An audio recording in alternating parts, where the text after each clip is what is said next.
Bonjour les amis, c'est Jerry Sonko de Chimie au quotidien. Dans la présente vidéo, nous avons parlé de l'hybridation sp3, qui est la théorie qui a réussi à mettre d'accord les données expérimentales en ce qui concerne les alcals bien sûr, et la théorie de la configuration électronique. Mais dans la nature, il n'existe pas seulement que des alcanes, il en existe tellement d'autres, en l'occurrence les alcènes. Alors, les alcènes eux aussi ont des carbones qui sont tétravalents, mais la différence est que toutes ces liaisons ne sont pas identiques entre elles. Et c'est face à cette différence que les scientifiques ont émis une nouvelle théorie ou bien une nouvelle hypothèse qui est l'hybridation sp2. Nous allons nous retrouver sur notre petit écran pour mieux en parler dans les détails. Merci.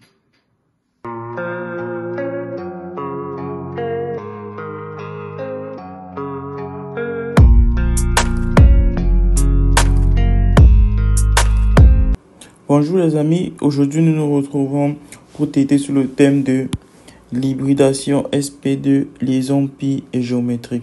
Alors au cours de la précédente vidéo, nous avons parlé de l'hybridation sp3.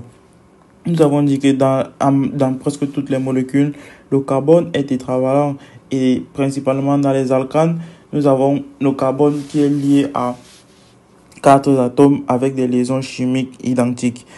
Alors, nous avons expliqué que ce carbone a une hybridation sp3 avec 4 orbitales sp3 identiques, raison pour laquelle nous avons dit que dans les molécules d'alcanes, le carbone a une hybridation sp3. Mais ici, nous nous rendons compte que dans la molécule d'éthylène,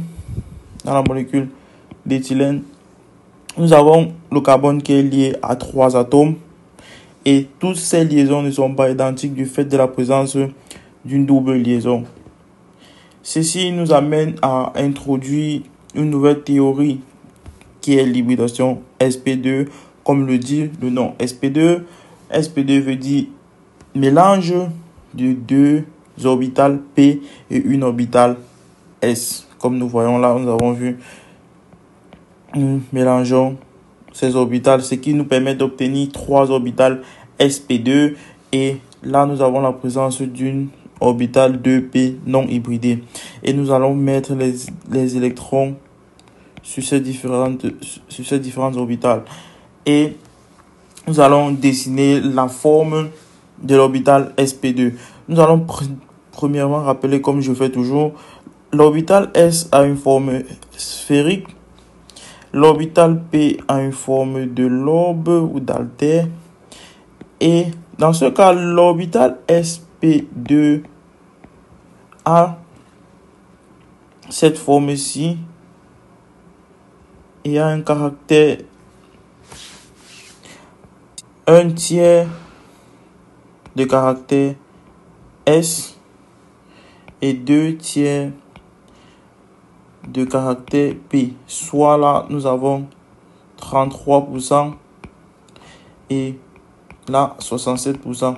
Nous voyons que ici, dans l'orbital sp2, le caractère S est 33% et dans l'hybridation sp2, le caractère S était de 25%. Donc, nous savons, dans l'orbital sp2, par rapport à l'orbital sp3, doit avoir un lobe beaucoup plus court. Là, nous allons essayer de dessiner pour voir la différence. Là, nous avons l'orbital sp2 qui a un grand lobe beaucoup plus court du fait que le caractère S est de 33% là et le caractère S est de 25%. Et nous savons que nous avons dit que l'orbital S a une forme sphérique, donc a une densité électronique beaucoup plus grande, est plus proche du noyau, donc a une influence sur la longueur des liaisons qui vont être formées par les orbitales sp2 et sp3. Donc là, nous avons une orbitale avec un grand lobe, comme nous allons dessiner, nous allons négliger ce petit là pour avoir un dessin beaucoup plus clair, ces petits lobes ici. Alors, c'était pour montrer la différence entre une orbitale sp2 et l'orbitale sp3. Maintenant, nous allons dessiner la molécule d'éthylène avec ses différentes orbitales. Nous avons dit que dans la molécule d'éthylène, le carbone a une hybridation sp3, c'est-à-dire nous allons dessiner ces différentes orbitales sp3. Et la position de ces orbitales n'est pas anodine. Ça impose une géométrie planaire où nous avons des angles qui sont plus ou moins égaux à 120 degrés. Et là, nous allons dessiner de manière différente l'orbital non hybridé 2p qui a cette forme-ci, comme nous avons vu 2p. Et nous allons mettre chacun ces électrons comme dans la configuration électronique. Nous allons dessiner l'autre atome de carbone.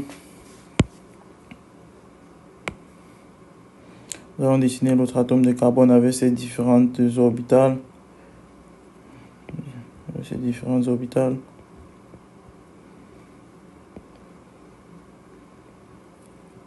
Qui a aussi une géométrie planaire du fait de son hybridation sp2 et une orbitale 2p non hybridée avec ces électrons aussi, ces différents électrons. Nous allons mettre ces électrons là.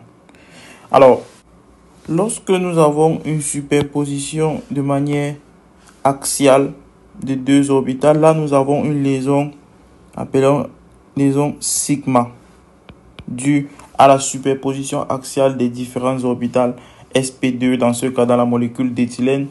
Et nous allons ici dessiner les molécules d'hydrogène, les atomes d'hydrogène avec les orbitales pour former des liaisons sigma. Tout ça sont des liaisons sigma du fait de la superposition axiale de ces différentes orbitales. Et là maintenant, nous allons parler de la liaison pi. La liaison pi est due au fait de la superposition latérale de ces deux orbitales non hybridées 2p. C'est cette superposition latérale qui donne la liaison pi, qui est différente de la liaison sigma, qui est beaucoup plus courte et moins énergique que la liaison sigma. Alors nous avons ainsi expliqué la présence de la liaison sigma, donner la différence entre l'orbital sp2 et sp3, expliquer pourquoi il y a la présence, comme j'ai dit tout à l'heure, de l'orbital de la double liaison due à la superposition latérale des orbitales non hybridées 2p avec ces différents électrons sur ces orbitales, parce que dans la configuration électronique, nous avons l'électron qui est placé sur l'orbital 2p. Et ce sont ces électrons qui forment la liaison pi. Alors, d'un point de vue expérimental, lorsque nous avons des atomes qui ont une hybridation sp2, alors nous avons une géométrie planaire, c'est-à-dire comme nous avons dessiné là l'atome de carbone. Nous allons voir un autre exemple planaire. Nous allons dire ils sont dans un plan. Et là, nous avons une liaison de 120 degrés. Et de manière orthogonale au plan, nous avons une orbitale non hybridée 2p qui peut être vide, avoir un doublet d'électrons. Alors, nous allons parler actuellement de l'atome de bore dans la molécule de borane. Alors, dans le tableau périodique des éléments, le bore est placé juste avant le carbone. Et donc, a un numéro atomique égal à 5 normalement. Et donc, ça voici sa configuration électronique déjà faite. Et nous voyons que là, le bore est lié à 3 atomes d'hydrogène. Et selon sa configuration électronique, elle ne devrait qu'être liée à un seul atome.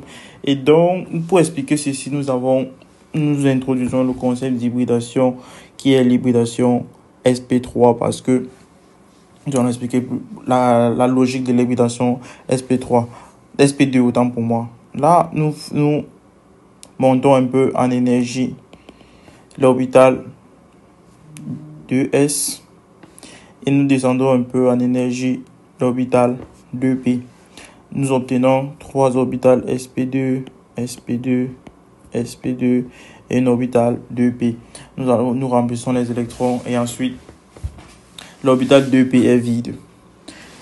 Donc, nous voyons pourquoi nous avons l'atome de bord qui a 3 électrons libres qui vont se lier aux atomes d'hydrogène dans la molécule de borane. Et nous avons l'orbital 2p qui est vide. Nous allons dessiner actuellement la molécule de borane avec ses orbitales. Là, nous avons le bord avec ses orbitales 2p qui sont planaires. Nous allons essayer de le mettre dans un plan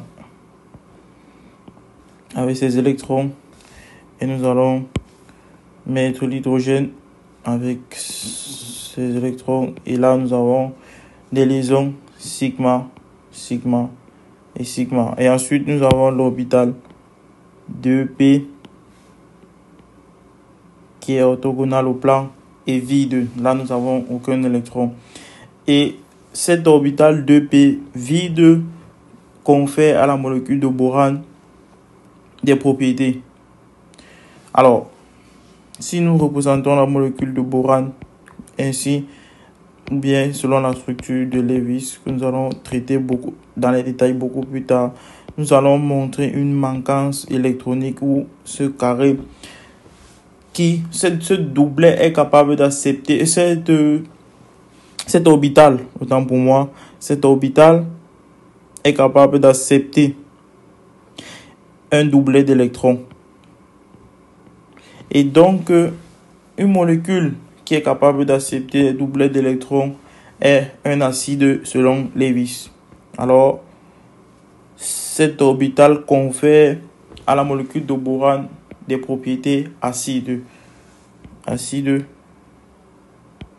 Donc, nous allons dire acide selon Lewis. Acide de Lewis. Alors, nous avons terminé ainsi avec la vidéo qui traite sur l'hybridation sp2, liaison. Nous avons parlé de la liaison pi qui est la superposition latérale des orbitales 2p non hybridés et de la géométrie qui impose l'hybridation sp2. Merci de m'avoir suivi jusqu'à la fin et soyez concentrés, soyez patients et la paix sur vous. Au revoir. Ciao.